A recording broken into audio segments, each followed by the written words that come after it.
কার্তিক অমাবস্যায় দীপাবলি কালী পূজার আগের দিনের চতুর্দশীকে ভূত চতুর্দশী বলা হয়।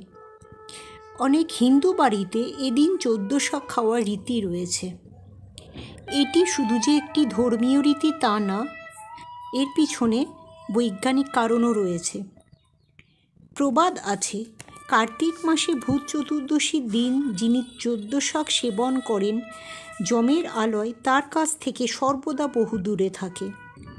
14 শাকের নামে বাজারে অনেক রকম শাক পাওয়া গেলেও শাস্ত্রে যে 14টি শাককে 14 শাক হিসেবে চিহ্নিত করা হয়েছে সেগুলি হলো ওল, কেও, বেতো বা বথুয়া, কালকাসুন্দা, সরিষা, নিম, জয়ন্তী, শালিঞ্চ, গুলঞ্চ, পটল পাতা, শেলুকা, হিঞ্চে, ঘেটু বা ভাট পাতা ও শুষ্নি।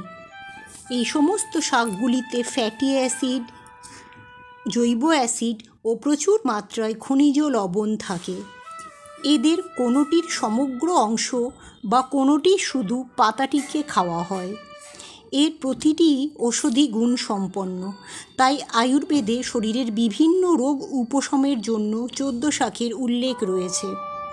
গরম ও শীতের মধ্যবর্তী এই সময়ে শরীরে বিভিন্ন ধরনের রোগের লক্ষণ প্রকাশ পায়। এই 14 শাক সেবন সেই উপসর্গগুলিকে দূরে রাখতে সহায়তা করে।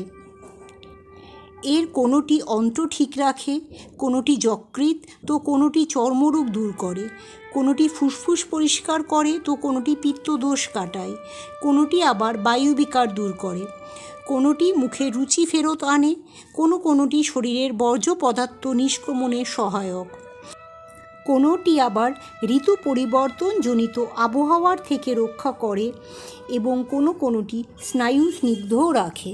তাই পুরাণ হোক বা শাস্ত্র বা বিজ্ঞান, চিরাচরিত এই ধারা বজায় রাখতে পারলে আমাদের শরীর সুস্থ থাকবে। তাই এই রীতিগুলি পালন করা উচিত সুস্থ জীবন লাভের আশায়।